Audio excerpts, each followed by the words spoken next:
Good afternoon, everybody, and welcome in here to Devils Debate with Fabian Ardaya. I'm Dominic Catronio. Thanks for joining us here on ASUDevils.com. Not as much to talk about this week, Fabian. It's been a slow Tuesday for once. No breaking news for, seems like the first Tuesday in a month. No breaking news happening, but still a very active week in ASU Athletics. Plenty to talk about still, and let's jump right into it. Probably the biggest news this week is not going to be basketball. We'll get to that in a little bit, as you can see over here on the side. But let's talk a little spring football here. It's coming up here on Friday, 7 o'clock. If you can't make it out here, the Sun Devil Fan Fest is going to be on Pac-12 networks. What do we have to expect from spring football? Should it be a big deal as it's being worked up to be? I think the more importance that's put on a spring game each year means that there's more importance and care for the program in general. I think more people have attended the spring game in recent years than in the past, and I think that goes to show just how much the spring game has grown to mean for this Sun Devil program. But I think the weird thing about this spring game is that they're still playing it inside Sun Devil Stadium, which is undergoing renovations.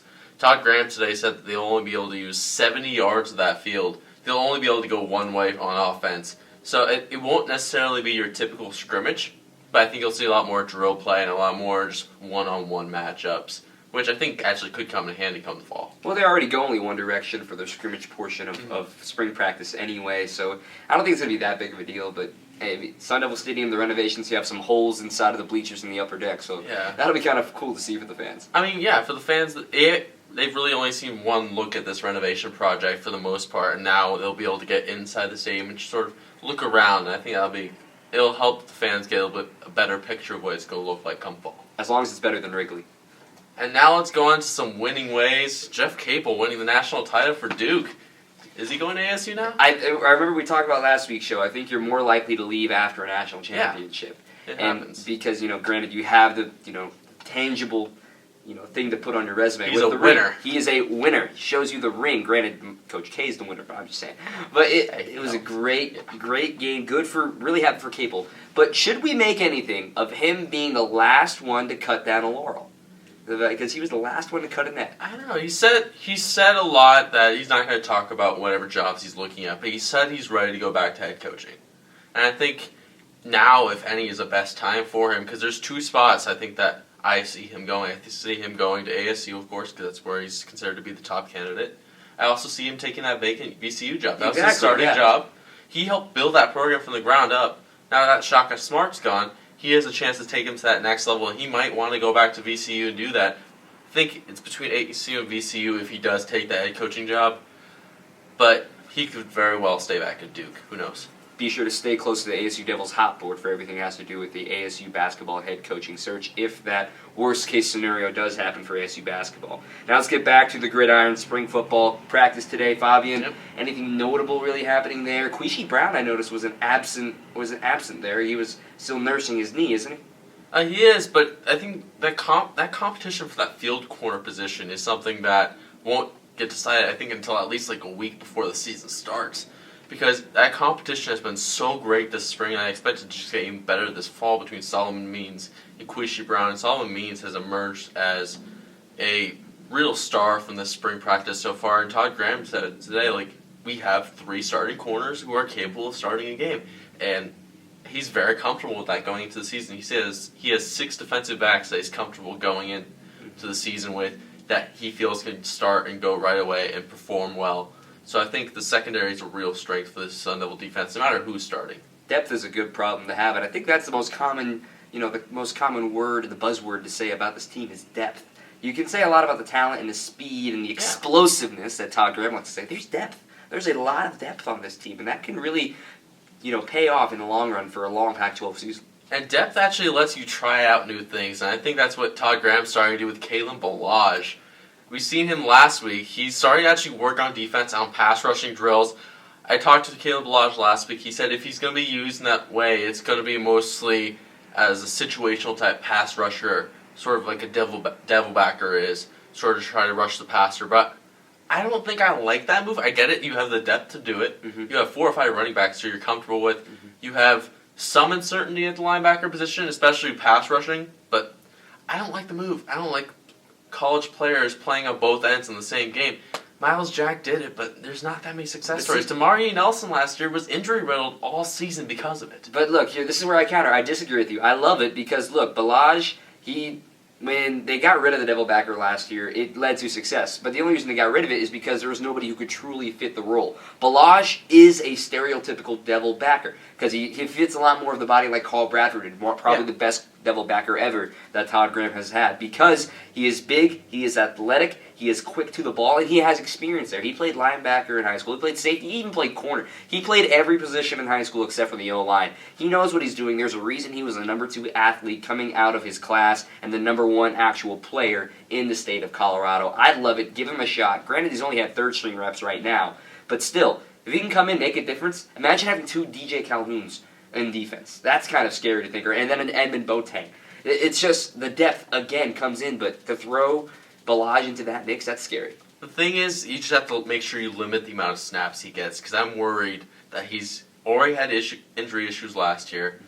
I'm just afraid he's going to get worn out. That's what happened to Damari Nelson last season. I'm just afraid that this is going to happen again, and he's been a great running back.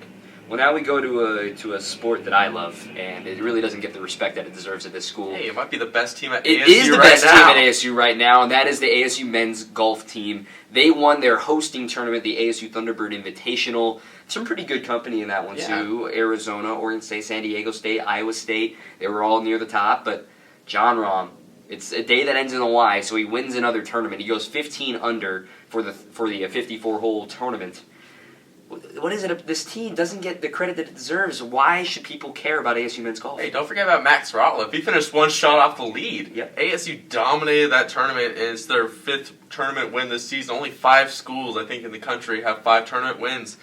It's just, I don't think the Sun Devil golf program has had really this much talent since the days of Phil Mickelson. And I think the situation that Tim Mickelson has this program in right now is exciting, especially going into next season when Ratliff and Rahm are seniors. He had an interesting quote saying that this could be the first team to win a national championship in a long time for ASU athletics. And I, quite frankly, have to agree with him. Between Rahm and Ratliff, who have gone back and forth. You remember, after the Waste Management Phoenix Open, he still put Ratliff in the 1 spot over Rahm because Ratliff just won the tournament before the Phoenix Open.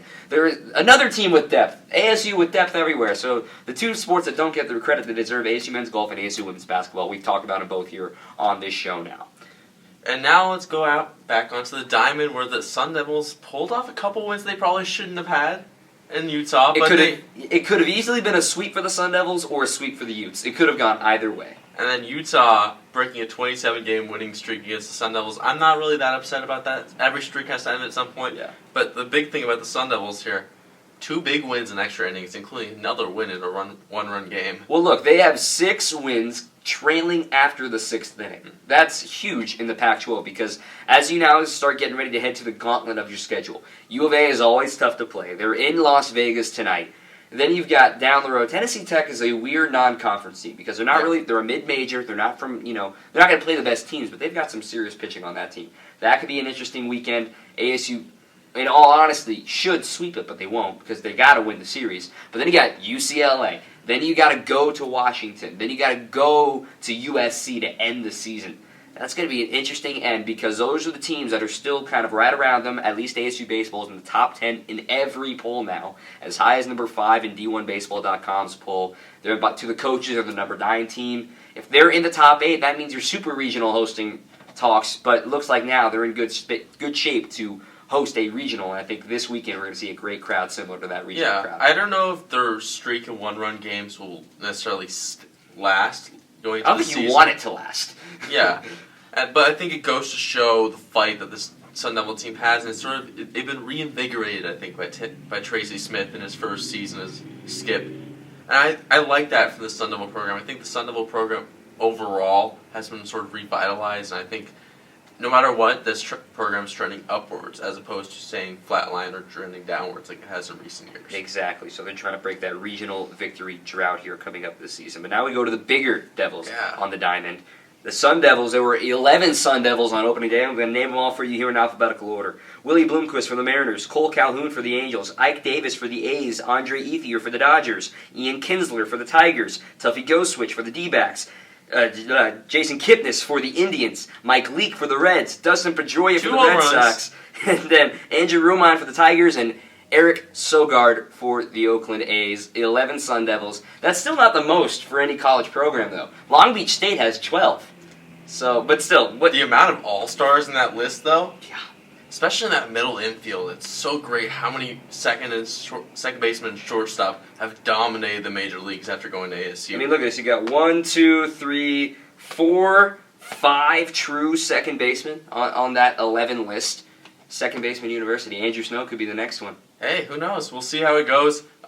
Jordan Aboides has played very well at second base as well, so we'll see. It was plenty of time. Ever Bueno getting the start tonight for ASU baseball in Las Vegas. But now the last topic.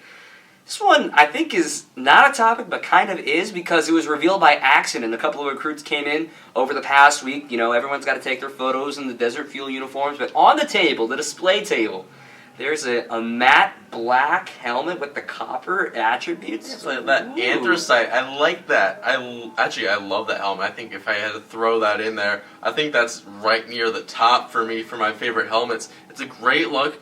It was revealed by accident. The recruit actually got contacted by ASU Athletics saying, like, hey, we'll let it slide this time, but we were told you to block off that helmet. You can see it's partially in there. So, like, yeah, he tried. He tried. It's just... sometimes you're taking photos, you lose track of where you are, and I love that helmet, honestly. That makes it... There's another helmet. Exactly, the black helmet with the oversized gold pitchfork. Where is it? We want to see it. It was up for the vote for the Utah game, but nobody voted for it. People, we want to see that one. Please, help us. Help me. Help me. Just tell Adidas to bring it over, and I'm sure they'd love to. Well, I mean, Adidas is separate. I mean, Riddell is separate from Nike, so they can wear whatever they want. For the helmets anyway, so hopefully that comes. I love that helmet. I love ASU's helmets in general, but I think the black big pitchfork and the new one that just got teased, I think those are instantly in my top 5 in there. And it's a great look, and who knows, maybe they'll throw it out next season with that Desert Fuel style look that I'm sure Adidas wants to bring over. I'm sure they'll find a way. I mean, who knows? Maybe we'll see it in spring. Maybe we'll see a bunch of Pat Tillman jerseys flying around and have flame helmets and Desert Fuels and everything. Who knows what we're going to see in spring, but we know we're only going to see a 70-yard field. But that's going to do it for us here in this third episode of Devil's Debate. Did you have Fabian? Because I got a little. Yeah, you got a little worked up. It's fine. I just want to see that helmet. But that's it for us this week. Thanks for it. Stay tuned here on ASU Rivals on ASUDevils.com, Devils Digest as well. With Fabian Ardaya, I'm Dominic Catronio. We'll see you next week.